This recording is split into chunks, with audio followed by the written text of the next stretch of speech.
Well, good afternoon, everybody, and welcome to another episode of the NLP Talks podcast live. I'm sad to say this is actually the last interview in the series, but oh my goodness, have we got a corker for today? It's absolutely amazing. But yeah, rest assured there are a couple of little bonus episodes I'm going to tag on the end. So it's not really the end of series 4, but this is our last awesome guest that we have today. So do say hello if you're watching live on YouTube or on the NLP Talks podcast community on Facebook, and let us know that you can see us and hear us, and hopefully technology will be on our side today. So Jan, welcome to the podcast. Well, thank you. Lovely to have you here. So exciting. Jan, before we get into like the main part of the podcast, just for the benefit of everybody else, could I get you to just do a little introduction, tell people a little bit about who you are, what you do, and then we'll get going properly. Well, right. Hi, I'm Jan. I'm a fitness instructor and a personal trainer, which I've been doing now for over 4 years. So I deliver a variety of actual fitness classes, aqua, circus, gym sessions, etc. But I also do one-to-one or one-to-two personal training, which I'm qualified to do in the gym, outdoors, and I do quite a bit in the swimming pool. And I know how much you like that swimming pool. Yeah. You are so good on social media. If anybody follows you, and we'll do all your social media stuff at the end so people can find you if they want to.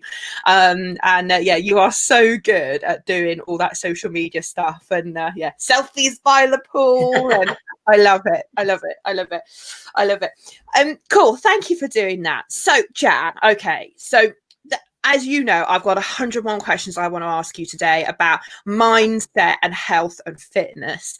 There is so much I want to cover in the time that we've got together. But before we get into that in detail, I'd love to talk about you. Tell me, if you can go back to the time, tell me when did NLP first cross your path? Like, when did you first find it? It's got to be over 16 months ago. And the reason was I wanted to build up better communications and rapport with my clients. Mainly my clients are ladies of what I call a certain age, which is normally round about you 45 plus. And I really felt that I had a gap missing when I was communicating with them. Even though we could talk about certain things like day-to-day things and films, but I didn't feel that I was getting really into finding out what they wanted. So it was a bit of a chance. I was doing a Freshers Week in Ep9 Leisure Centre, and there was a gentleman there who had done an NLP course with yourself, Laura, Neil, who was on the next stand to me. Neil Taylor? Yes. Yeah. Yeah. So I started chatting to him. I didn't know much about NLP, but I was interested what he was talking about the communications, the rapport, etc. So then he gave me some advice to go on the website, have a look. So I went on the website. I looked you up. I looked up NLP. I started to get a bit of a better feel for NLP, and I seen that you had a 2-day diploma. So I came on the 2-day diploma course, and that was all I was going to do. 2 days back in, I think it was around about the July time. 2 days just to build up my communication skills. So it was going to be about me getting better to work with my clients. So it was 2 days communication, stroke rapport, then that was going to be it. But I came along, did the 2 days, and I was a bit hooked. So then I decided I learned so much in 2 days. And it wasn't just about the rapport and the communications, even though I learned loads.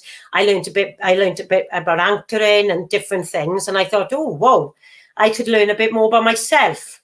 So I decided to turn it on its head a bit. So it wasn't just about me with my clients. It started about me. So then from there, I went on to the practitioner's course. And of course, I think I went on a bit of a roller coaster because I went a bit learning about me, the benefits for me, then the benefits of how I use the tools with my clients, then more about me. So started the practitioner course and was so engrossed and thoroughly enjoyed it and thought, I'm going to do it all. So then I went from there then. So before I finished the practitioner course, I signed up for the masters and now completed the masters. So I've done your package. I love it. I love it. Do you know, I didn't know that Neil was how you found out Yeah, about it. yeah. Oh, makes sense. Makes sense. So, um, I know it's probably very difficult to go back pre-NLP, and I know it was probably only, like you say, 16, 18 months ago. But I'm always intrigued, and I know our listeners are always fascinated to hear about the benefits and what you think you got out of it. And I think probably it's worth us talking about you personally first, and then the benefits that it perhaps has brought to your health and fitness business. Does that make sense? Yeah. But yeah, so if you can go back to before you did NLP and what the Jan was like then, and then talk a little bit about the Jan now. Right. I think if a lot of people knew me from doing my classes, they think I was very, very confident, because I came over as confident. A lot of it was, I think, was an act. I'd put my what I would call my training kit on, which was my armor, and it was a bit of an act. Since I've done NLP, there's a lot there. It's not an act. It's me. I'm much more confident. I believe in myself a lot more. I have a better vision of what I want to do. I'm much more comfortable about Jan, instead of pretending to be this different Jan. It's just given me a whole more holistic approach about me. And I think it's also made, and this sounds like a funny word, but I'm much more content with my life. My life is much more content. Everything just seems to fit in now, where before I just seemed to be a bit like disjointed with certain things. But now I'm content, and I know exactly where I'm going and what I should be doing personally, which is great, as well as professionally. So confidence is a big thing. Yeah. And I think that people might watch this who will actually say, really, you weren't confident before? But I think I had just learned the tools to do my job, and I was just going out there a bit like a robot, where now I'm much more confident. I can change things around a lot more. I'm not frightened to change things when I'm working, and I'm not frightened even to get out of my comfort zone in my personal life. I love it. I love it. I love it. And I think you're right. I mean, people used to say that about me, before I did NLP, but Laura, you were always so confident, things like that. And I was like, no, I wasn't. Do you know what I did was I learned to put a mask on every day. I learned to put my body armor on, which for me was my workwear. Now I know, we laugh and joke, don't we, about you and your gym kit. You always like your gym kits. But it is, you learn, don't you, that when you're in that role, you become an actress. You know who you have to be and how you have to be successful, but it doesn't mean to say that's what you feel inside. And I think that's the sad thing about so many people. And like you, I know I'm really glad I found NLP, because I didn't have to fake it anymore, because it was me. And it really made that difference.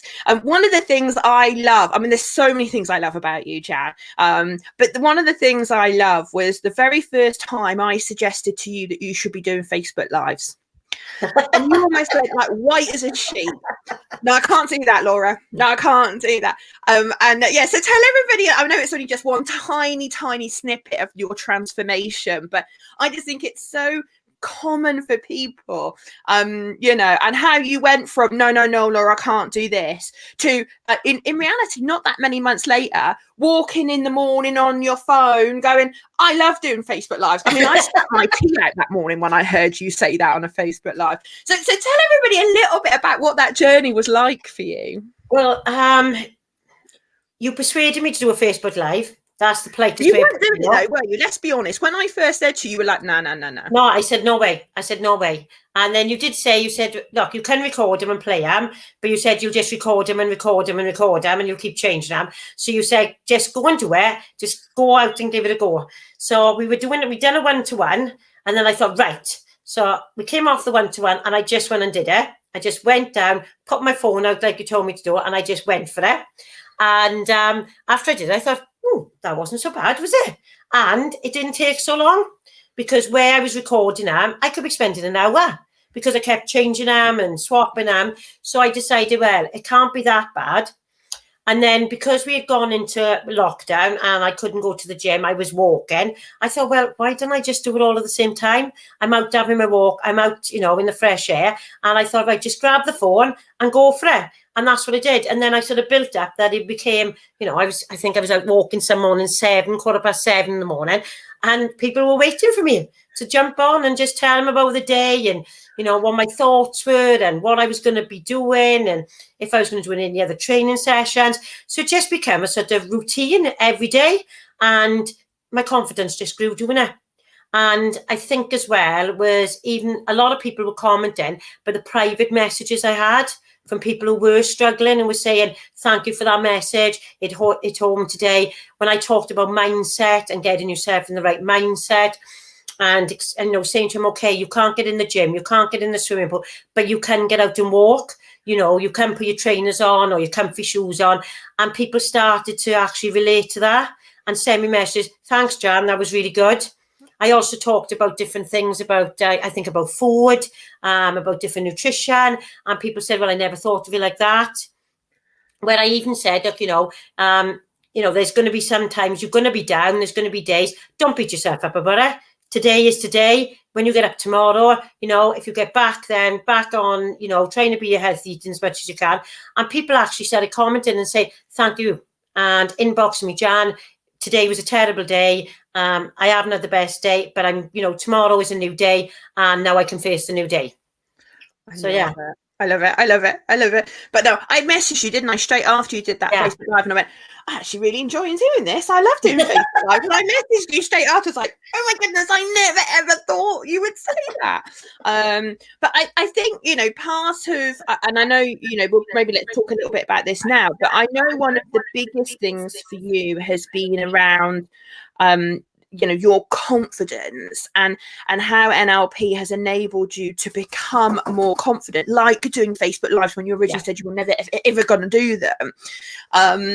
So tell everybody a little bit about that journey and the confidence. Let's start talking about maybe your role as a personal trainer and the difference that confidence has made for you in your job. Yeah, I think as a personal trainer, people look to you for loads of information and advice. And yeah, it was great that I could tell them, how to do certain things in the gym, talk to them about food, talk to them about how sugars affect your body. But I wasn't confident of talking to them about the mind. Even like myself, and I'll be honest, as anybody who knows me, I'm a morning person. I'm up at like 5:20 in the morning, and I'm up there and I'm out and I'll do it. But the thought of going training after, I'd have to talk myself into it.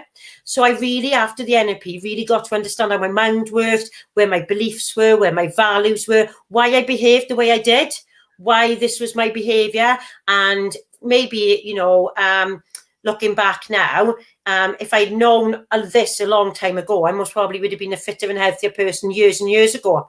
So it's given me the tools to be able to talk to people and also to be able to accept that's how people behave.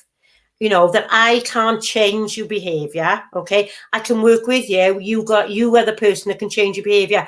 But because I understand that now, I can actually work with people because I can understand that not everybody's like a 5:20 in the morning person and want to get up and jump in the swimming pool, No, they're certainly not. You and I are opposite in that regard. Yeah. So I think I've got a lot more respect for people, respect for their beliefs, their values, and how much of an impact it does play on their life. I fully understand it a lot more, how our mind works, how our unconscious mind works. I would have a battle.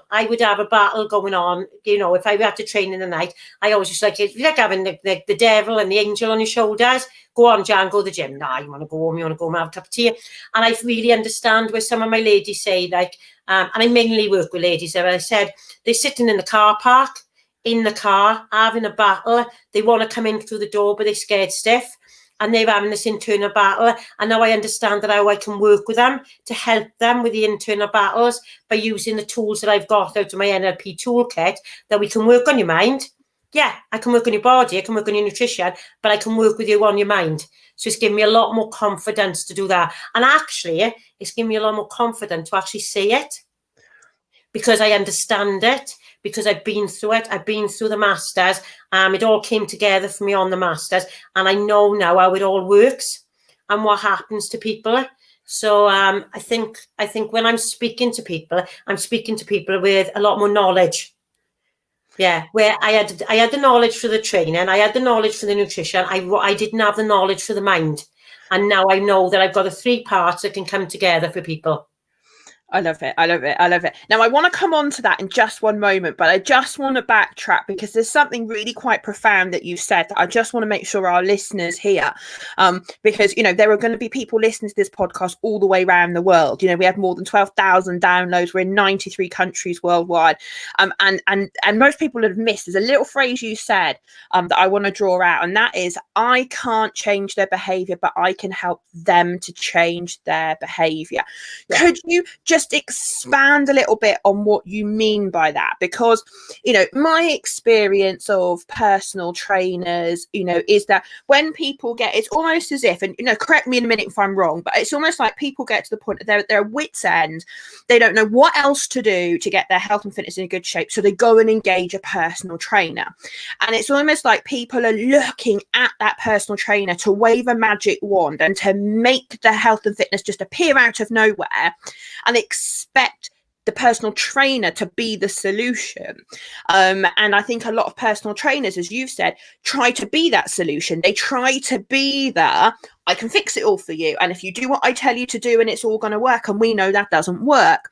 So just tell everybody a little bit more about that phrase. I can't change their behavior, but I can help them to change their behavior. So I'll give you some examples. People will come to me and say, right, okay, I want to get fit, Jan. I'm happy. I'll train 7 days a week. You tell me now, you give me a plan for 7 days a week. You write me out a diet and I'll do it. And I know that within 3 weeks, a month, that's not going to work. I don't like people to diet because they're not going to stick to it. So what I do is I work with them. So we sit down and look at the whole package, which I can do now.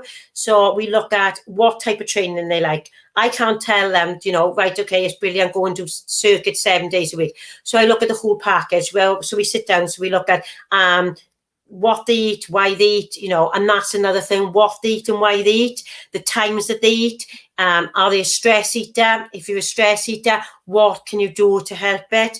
You know, I'll have some people will say that it's my go-to food. I know if my one lady is watching this, she'll say it's her go-to food. She would eat a sandwich. She put anything in a sandwich. And she said she'd do it, you know, if she was in a rush, or she'd just do it because it felt good. It made her feel good. So we had to examine why she was doing it, the behaviour behind why she was eating the sandwich, the behaviour of why at 6 o'clock in the night, my other lady had to sit down and drink gallons of Coke. So it wasn't, and they knew what they were doing. They knew that they weren't putting good stuff in their body. And then why, like my one lady will say, there's a certain time of the year she can't do anything because of something that's happened in her past. So we've examined those things. So we've examined the behaviour and what we can put in place to help them. So whether it's me sending them a message, whether it's me, you know, sending them a text, or whether it's me saying, okay, that is your time out. You've got to have your time out. And for some of my ladies, it's not a good time. It's a week of the year that I can't really cope with. So what we do is say, okay, that's your week. But we'll put a plan either side of it so that I know then you're going to come back, and then we just pick it up and we just carry on going with it. Yeah, and I think I think, you know, the point you made there about stress food, you know, and again, this is where I've seen, and no disrespect to your colleagues in the industry, but I think if you ever need to take a few tips out of your book, because, you know, if someone is a stress eater, it's no good sitting down with someone and saying, do you know what, you need to eat all this veg, all this healthy food, cut your carbs out, do all of that, don't eat the cake, don't eat the bread, don't drink the Pepsi and all that kind of stuff. And we know from NLP that, you know, there is only so long that people can consciously keep their health and fitness on the track that they want. It's like the lady you said, you know, I'll train 7 days a week, you just tell me what to do. But we know that that's her consciously trying to solve an unconscious problem. The problem sits at the unconscious level. The problem sits at the patterns and strategies which she's running in her head. You know, and if someone, you know, manages their stress through food, it's no good just saying, don't eat this, because that's not dealing with the cause of the problem. That's dealing with the effect of patterns that they run. And I think so many personal trainers miss this whole chunk of health and fitness, which is, it's not just about, you know, the food and drink. Now, I know that, there are a lot of personal trainers, and we kind of discussed this previously, that, some personal trainers will say, 50% of success is down to training and 50% is down to nutrition. And I know you don't subscribe to that model. So I'm not going to swear on this podcast because we try not to on the podcast. But politely, I think you might want to rip up that myth and tell us, Jan, what's your take on it? Because it's not down to 50-50, is it? No, it's your mindset is the massive part of it. Okay, so you can have a debate. Some people say, I've talked and I say it could be 30% mind, 30% food, 30% nutrition. I think for some people, some days it's 50% mind, 25% food, 25% training, because if their mind isn't in the right place, okay, they're not going to do the training, they're not going to eat properly. And this is why when I started the NLP journey to just communications and rapport, when we got into about the mind, the unconscious mind and behaviours, it really hit home. It hit home to me. I will be a bad eater and a bad drinker if I'm having a bad time. If I've got stress levels, it's much easier to reach for something that isn't healthy because I can just grab it. It's much easier to not do the training, okay, than actually make the effort to do it. So I have to put behavioural strategies in for myself. One of my big ones for me is go out and have a walk. Swim. Okay, I love the pool, I love the water. So for me, if I'm having a bad day, if I can get in that pool, or I know it's not going to be a good day, if I can get in that pool, I'll get my mindset in the right place. I know the rest will follow. If I can't get my mind in the right place, the rest just goes out the window. And, I've got some of my ladies will say that if they can get through the door in the morning, first thing, then they've got their mindset is there. They've met like-minded people. They've had a chat. We have a laugh. They do the training and then they think, right, I've started the day, right, I can go on. Yeah, and I think you're so right. And I think this isn't just about health and fitness. I think this applies to so many walks of life, professionally, personally. But if your mindset isn't right, like your mindset is like the foundation pillar, isn't it, of all of it, upon which you can build the training plan and the health and fitness. But like you say, if you haven't got the mindset, going back to some of the ladies that I know are part of your community, if they are having a battle in the car to even get themselves out of the car and get in the gym, you might as well rip out the training plan and nutrition plan because it's worthless if they haven't got the mindset to support their objective, to support their goal, to support the mission which they have. I'd love you to tell everybody the story of the lady that came in to see you that just wanted a diet plan. Well, I don't write diet plans because I know people won't stick to them. Just say that again, right? Because this is an alien concept for most personal trainers, right? In front of us and on the podcast today, folks, you are listening to a personal trainer that does not issue diet plans. Jan, tell us more. I won't write a diet plan. I've had them done for myself and I've tried to stick to them. And I'll be honest, I've done everything. And I'm not knocking any of them, right? Because I've lost weight, I've put weight down. People who know me, yes, I have. But when my ladies come to me, I won't write a diet plan. We sit down, okay, and we look at a whole holistic approach. I do something what I call an MOT, which has got 10 points in it. And part of that, we talk about nutrition. And we really find out what they like to eat, what they don't like to eat, because once, one of my ladies today talking about it, was really, really into her training, and she's saying, we were talking about food, and I said, well, do you eat salmon? Ate salmon, Jan.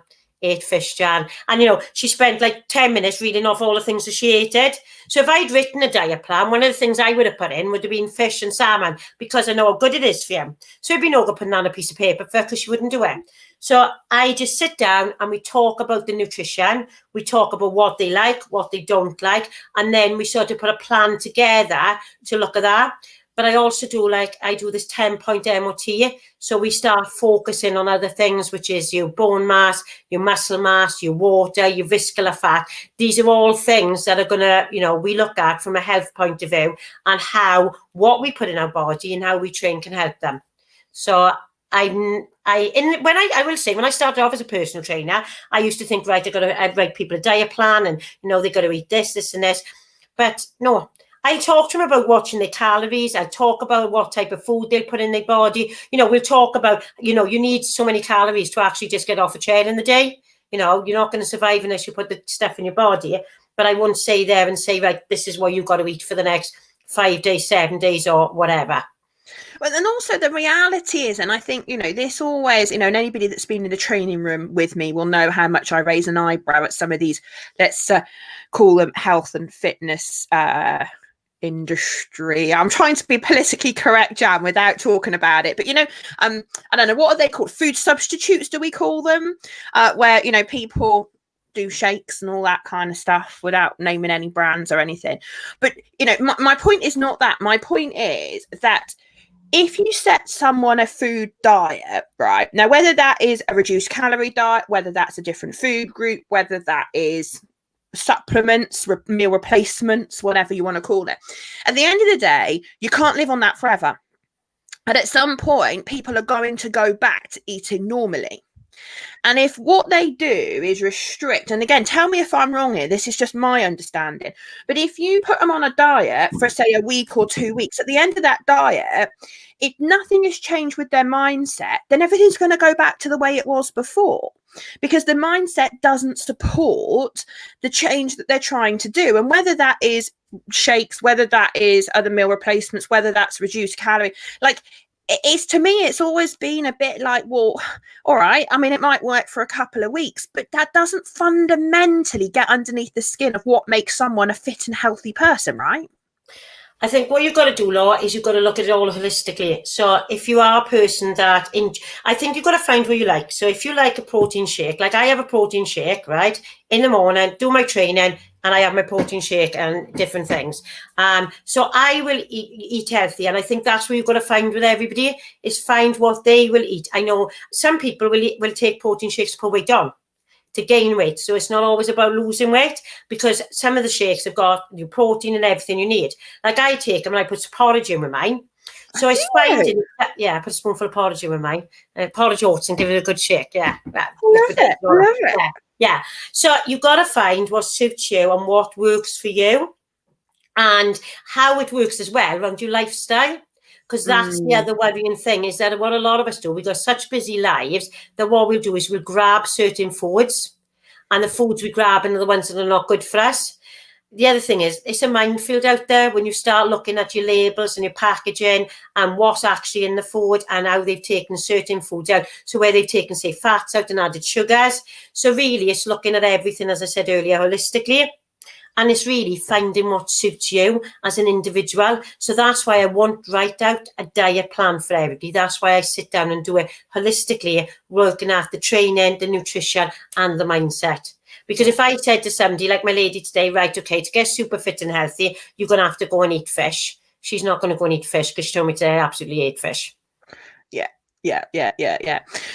So tell me then a little bit more about how you've been using your NLP skills to support some of these awesome women that you work with.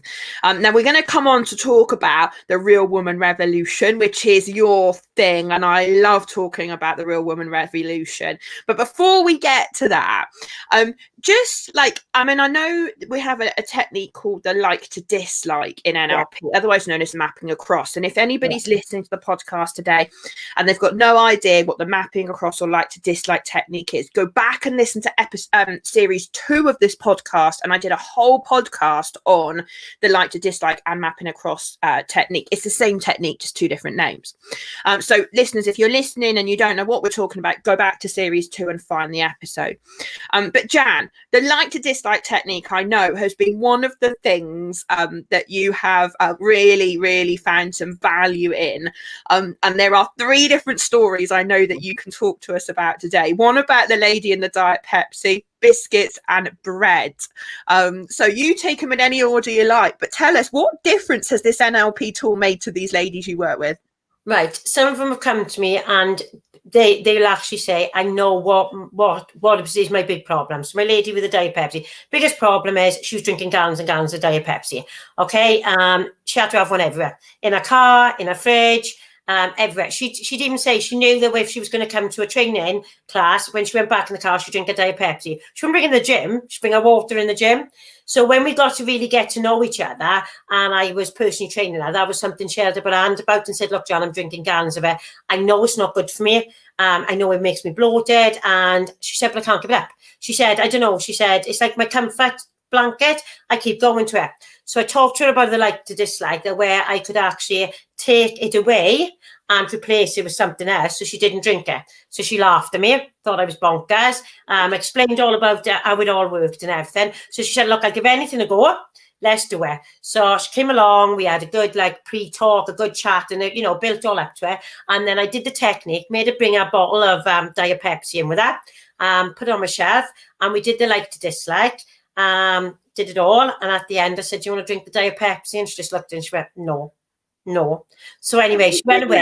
She said, someone that you can drink gallons every day. That because again, if people don't know how long the like to dislike takes, I mean, how long did the forget the pre-frame, which we know as NLPers is really important, and sets the client up for success. And a lot of NLPers out there forget the value of a pre-frame. But let's just park that. The actual technique, how long did that take? 15-20 minutes. 15 minutes, and you took someone that drank gallons every day and they looked at it on the shelf and went, I don't want it. And then she said to me as she was leaving, but I'll let you know if I drink it again. I said, okay, carry on. So periodically I've said to her, and it's quite funny, even laugh this, but periodically I've said to her, you're on that Diet Coke. I haven't touched it, Jan. She's actually in the fridge. And she came in yesterday, because of course I was on my course last week. She came in yesterday and she said to me, my daughter had a Diet Coke, and I just looked at it and I thought, oh my God, I couldn't drink her now. Amazing. Oh my goodness. And how long ago did you do that technique with her now? Oh God, when did I do my prac course? Oh, well, it got to be about 8-10 months ago now.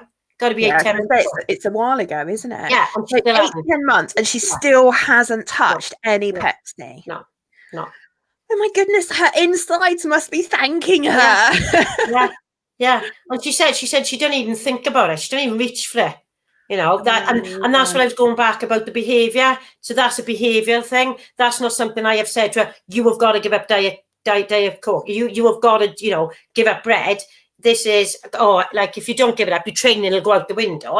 It's not. It's something we discussed that was a big barrier to her. And that's a behaviour, and that's something that we've got rid of through the NLP technique. I love it. And as you say, you know, this is the power of NLP. This is the power of getting into the unconscious mind of the client and helping them reset what they're doing. You know, humans are habitual creatures. You know, the neuroscientists tell us that we run 10 to 20,000 automatic unconscious processes every single day. You know, and if you take that one strategy or that one pattern for that lady that she was running multiple times every single day, and to have that now changed, that's just phenomenal. Absolutely phenomenal. I love it. Tell us about I don't know which one you want to talk about, the biscuit or the breads example. The lady, I'll do the biscuits first. The lady with the biscuits, she said she'd be great all day, fine, no problem.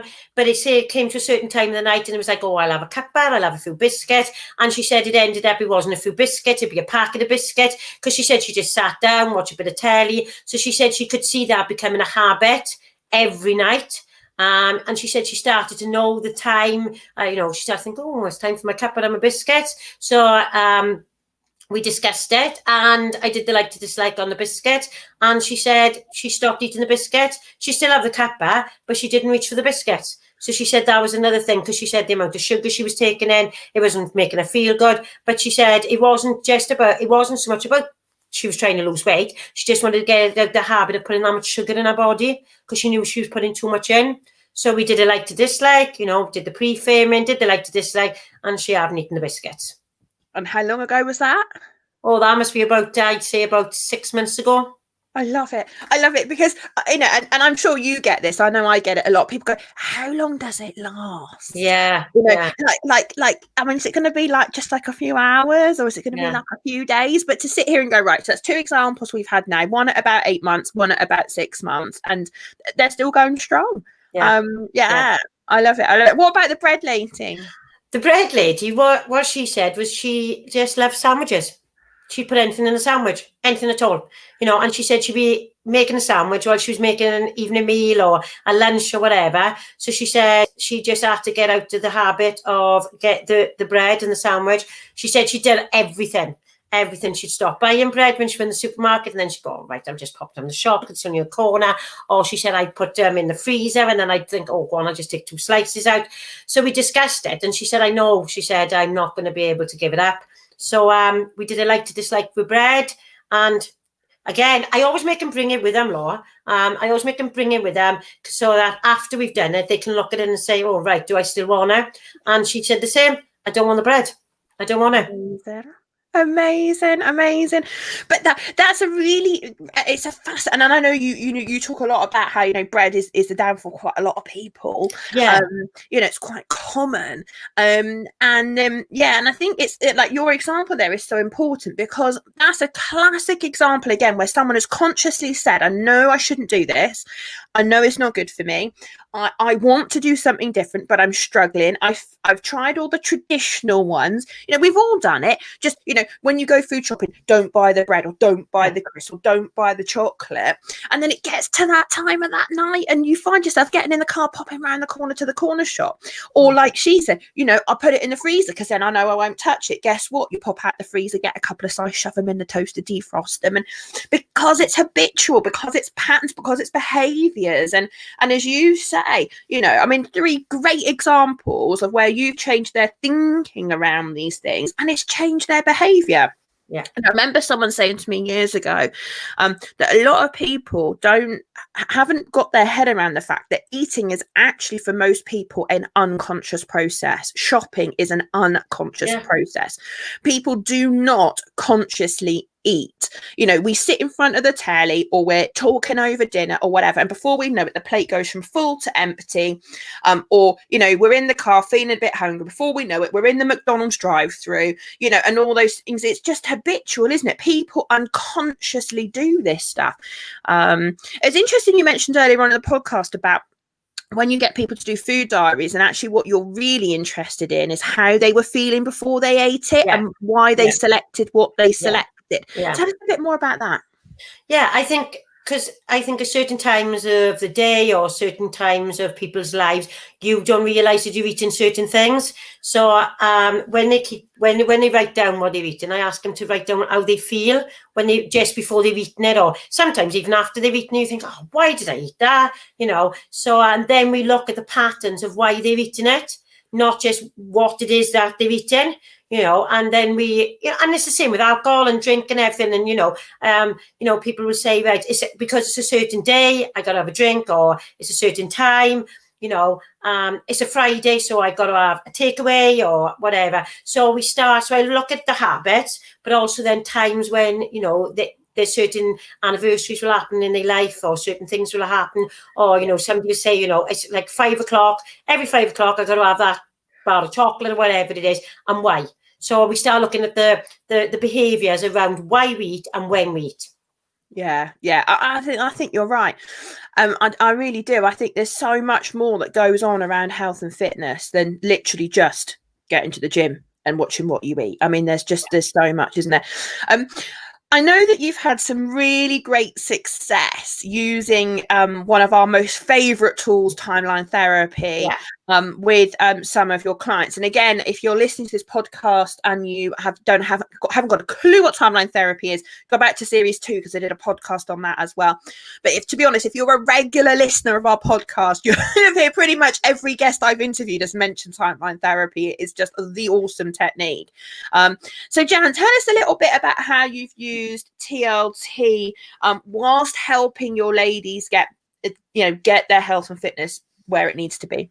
Yeah, when I use TLT, it's down to because I've got to really know them, and they've told me what some of the problems they've experienced in their life, and then we've discussed then, because of course it covers the 5 negative emotions: anger, sadness, fear, hurt, and guilt. So we've discussed it, and I've explained it all. So then what the people that I've worked with, them, we've sat down, we've had a good pre-frame, and we've gone through everything. And then the people that I've worked with, for a lot of them, it's made them feel sort of like lighter, is a word a lot of them use. I feel lighter. I feel more energized. I feel now that I can face things a bit better. And really, 1 or 2 of them actually said, I can actually start to focus on me. They realised then that they're focusing on themselves. It's about themselves. Yeah, we've all got family. We've all got things we've got to do. But actually, putting myself, sounds terrible for some people, but learning to put yourself first. And if you put yourself first and look after yourself, how much then you can look after others. And then where people have said to him, you look different. You're acting different. You know, I don't really know what it is, but there's something different about you. And I think that's the great thing about timeline therapy, the way they feel in themselves, and how other people notice about how they are, they benefited and how they're behaving. I know. I remember you said to me about one of your clients, her husband said, where have you been? What's been going on? Yeah, what's happened to you? Yeah. Amazing. And I think one of the things, and and again, if you're listening to this podcast and you don't know what timeline therapy is, seriously go back and find out about it in series 2. But one of the wonderful things about timeline therapy, as you say, Jan, is allowing people to let go of the anger, sadness, hurt, fear, and guilt from the past. Yeah. Because I think a lot of people don't realize that actually some of those what we call significant emotional events from the past, those bigger life events that have impacted us fundamentally, that have left us hurt, that have left us angry, that have left us very sad because of those events in our past, how that continues to play out in the present day for a lot of people, and how that will impact their behavior in the current moment. And I think you're right. I mean, I can so see a place for helping people in improving their health and fitness by getting rid of the stuff from the past. I mean, is that kind of your experience? Yeah. I think we carry so much around with us, and and it has a massive impact on our life. But when people, and I've been through it myself, because as you know, and it does make you feel more energized. It does make you feel lighter, and it does make you feel. And I found that when it's happened, when I've been through it, it makes me feel more focused. I have a better vision. I feel that I know where I'm going. So they've all got to be pluses, haven't they? There's no negatives there. They're all pluses. If you're feeling better, you're more energized, you're lighter, you're more focused. They've got to be all pluses. Yeah. And they're going to help you have the motivation, the focus and things to improve your health and fitness. Like it's, and I think it's quite difficult, isn't it, for us, because we're the other side of all our NLP training and all of our personal development. It almost seems obvious to us because we've done the change work ourselves. But I think it's not really that obvious to some people when people sit there and think, oh, I didn't think about the fact that, I had a really messy divorce, or I had an issue in my childhood. I'd never really connected that might be impacting how I behave in the present moment. And I think there's that thing, the past can have an impact, and the more that we can help people with that, the more we can free them from their past. It's a bit of a corny phrase, I know, but you know what I mean, like really help people to move forward, then that's amazing. I love it. It's brilliant. Well, that's what I think was the other great thing about the course, is that I went through it. I didn't just learn a technique to do it on somebody. I went through it myself, so I knew what the benefits were. I actually experienced it all, so I'm actually can talk to people from my own experience, not just saying, oh well, I went on a course, I've learned this technique and I can do it on you. I've been there. I've done it. I've experienced every technique that there is. It's been done on me, and I've done it on others, but I've been through it, so I know the benefits to myself. Yeah, and I think that's so important. As you know, having done all the courses, I can't bear the idea that someone goes and theoretically learns a topic. I mean, what gives people the right to go and do stuff to other people that they haven't experienced themselves, And also, I know that's probably something that your ladies really value in you. It helps you become such a genuine coach and such a genuine helper of others, because you've been there, you know what it's like, what it's like to go through those processes. Now we need to talk about the real woman revolution.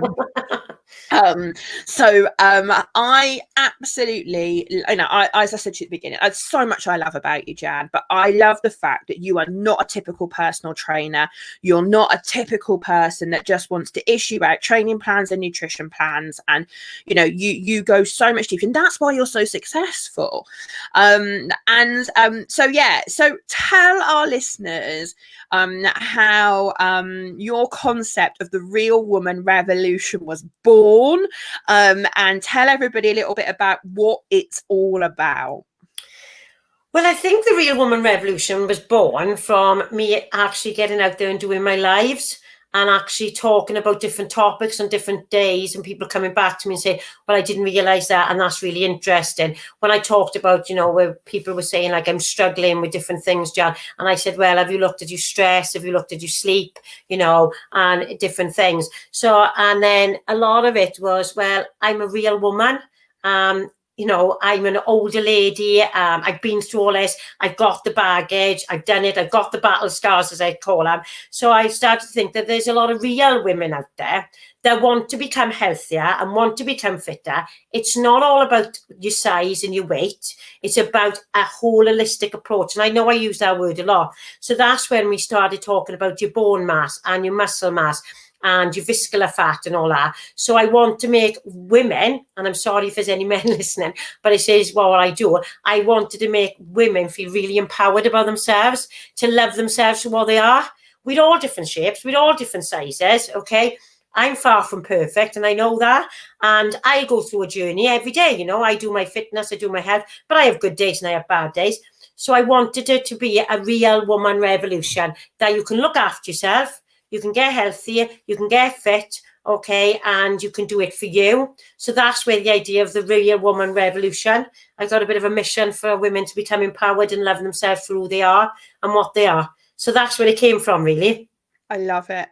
And I think that's the thing. Again, you see, that's one of the things I love about you. When people think about personal trainers, usually, I mean, this is my biases, I fully appreciate, but I think personal trainers, either, you've got people like my brother used to be, which is, bulking up, big muscle mass, want to lift the heavy weights and, really bulk up and all that kind of stuff. I don't want to be like that.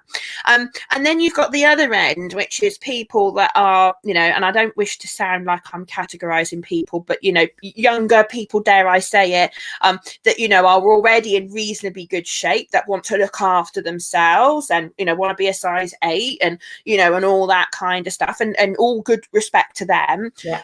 But there was so in the market, there are so few people focusing on real women, like you say, the 45 plus category, that are not interested in necessarily being the skinniest that they can be or the biggest muscle mass that they can acquire. They want to look after their body because they realize we've only got one body for the rest of our life, and if you don't look after it, then at some point it's gonna cave in. I mean, I know I've heard you talk, and please, do share, but I know you talked a bit before about, when people have got joint problems, well, actually, they need to increase their muscle mass, not because they want to be, lift heavy weights, but because it protects their bones.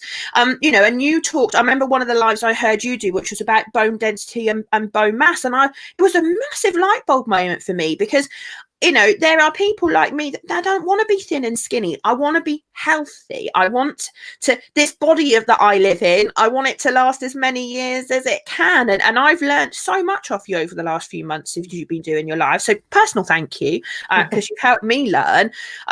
But yeah, tell everybody a little bit more about that, because this is, like you say, this is the transformation for the Real Woman Revolution, isn't it? This is at the heart of it. This is not health and fitness as most of us might categorize it in the ways I've described, but it's this, like, I want to be healthy, I want to be good in my own skin. It's not about calories, it's not about diet plans, so anyway, I'm waffling, but over to you.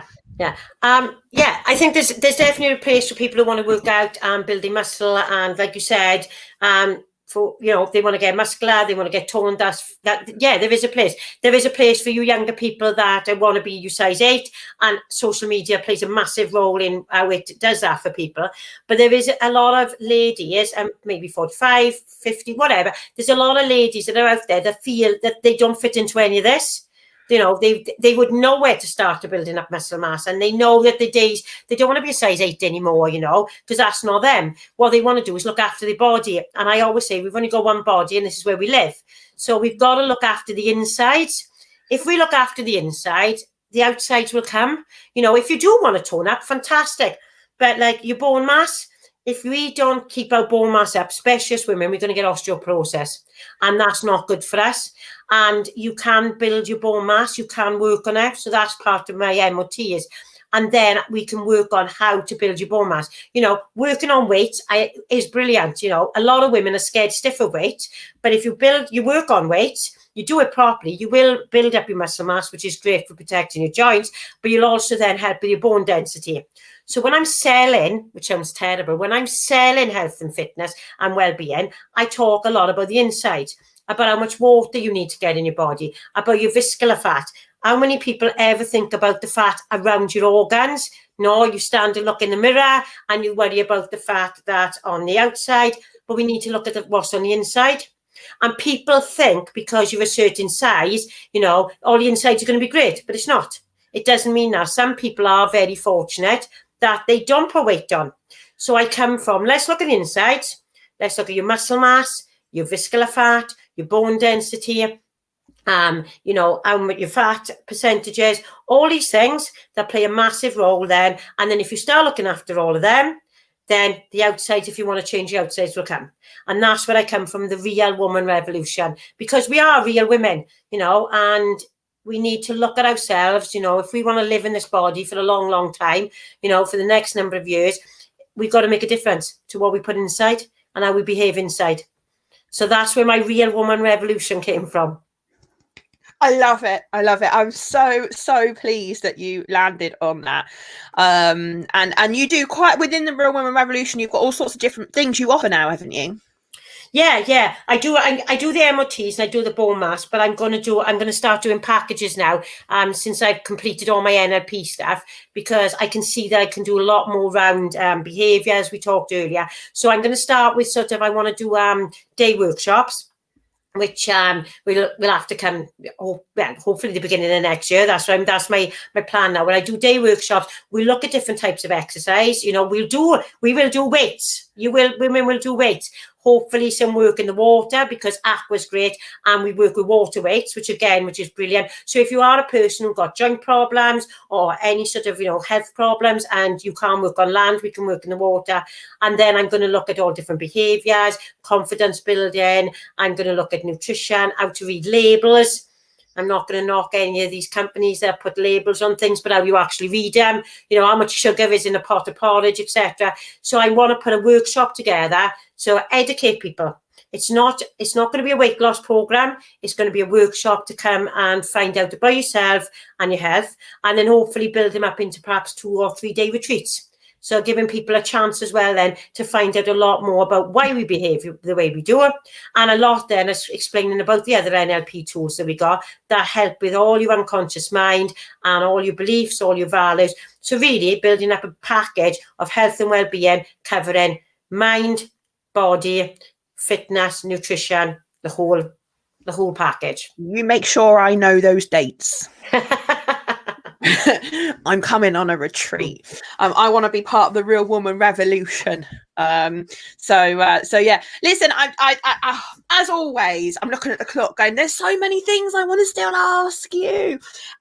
So I'm going to try and ask you a couple of really quick questions as we start to come towards the end of the episode.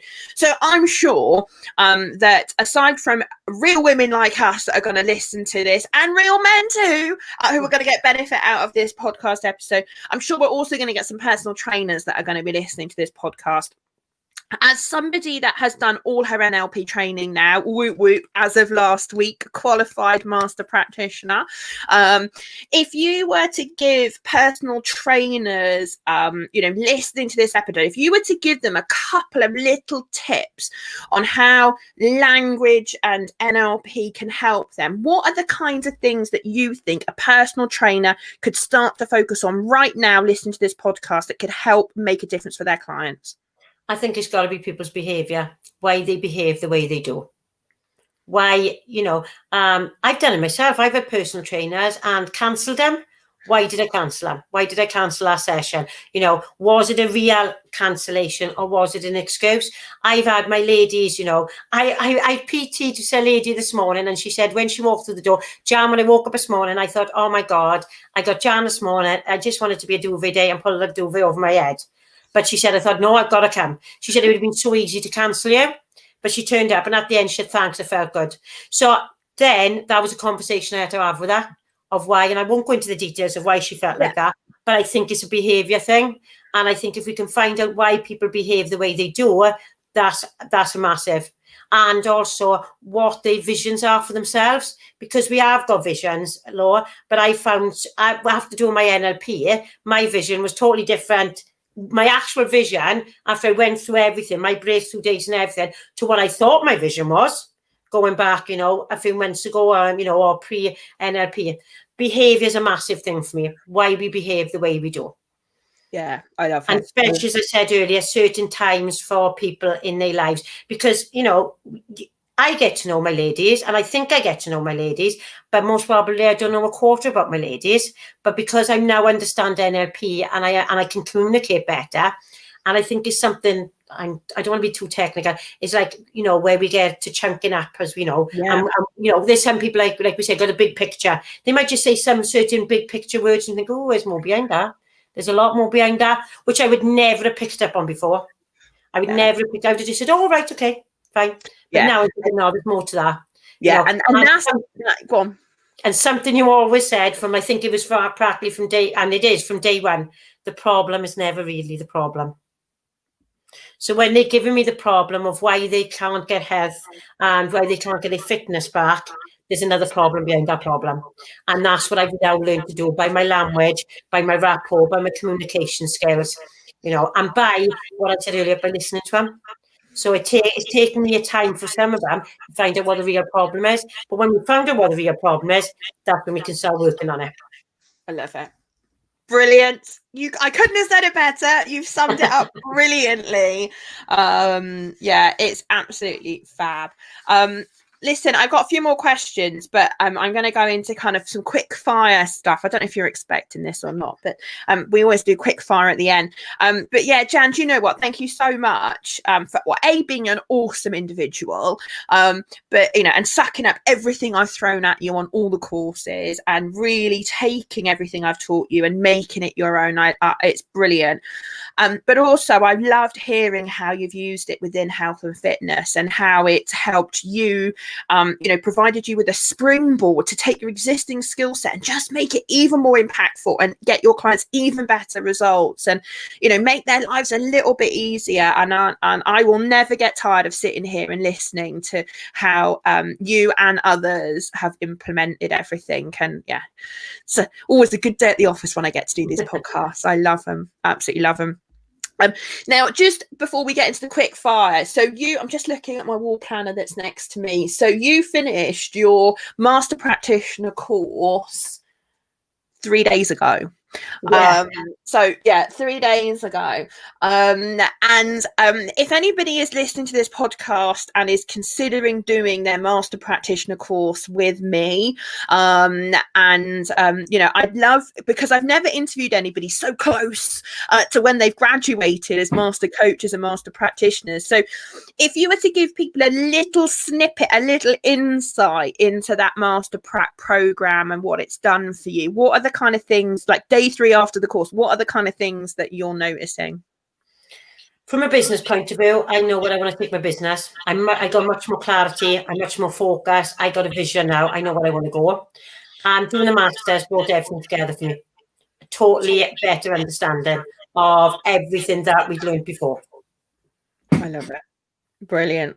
Brilliant. Oh, I'm so excited about your future and what you're going to do. And yeah, it's brilliant. And obviously you're part of the marketing mastermind, so I know quite a bit about your business. And yeah, it's brilliant. It's been brilliant to watch your journey over the last 16 months, did we say? Yeah. And you have literally transformed, and I'm so delighted that you chose to come and train with me and that I've had a hand in helping you to become the person that you are sat here today doing this podcast. And yeah, it's brilliant, absolutely brilliant. So quick fire questions, are you ready? Go on. Jan's like, all right, okay. Cool. So let's start with, what's your favorite word? Content. Brilliant. What does unleash your potential mean to you? Changed my life. Brilliant. If you could be any age, what age would you be? My age now. Go on. 56. No, not as in your actual age, as in why now? Why would you not go back and be at an earlier age? Oh, sorry, because I think everything, I'm content with everything. I'm happy with my life now. I got a job I absolutely love. So yeah. Brilliant. Brilliant.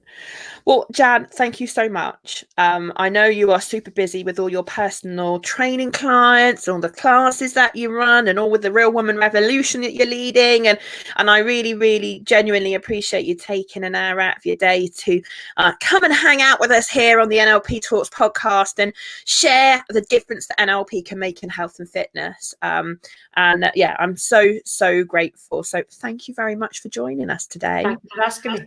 Oh, you're most welcome. Now, Jan, if anybody wants to find out more about you, what you do, what you offer, what's the best way for people to find out about you?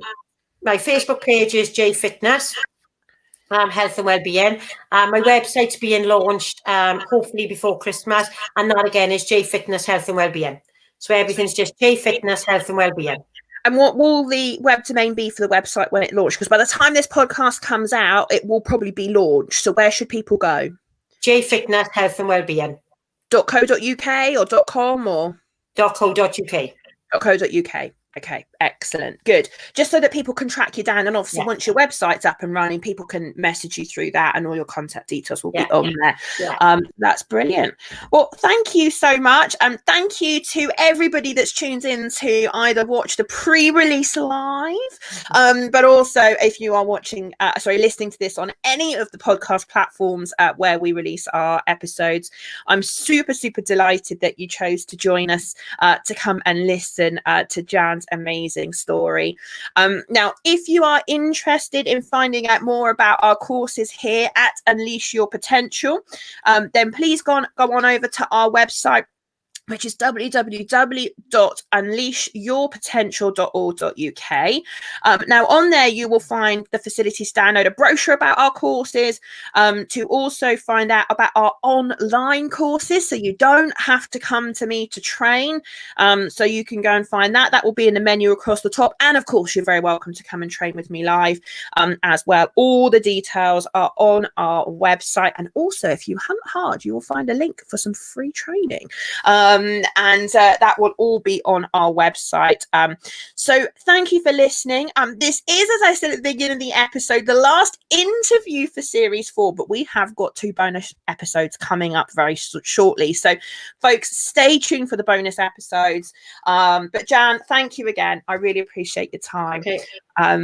And take care, everyone. Stay well, stay safe. Thank you.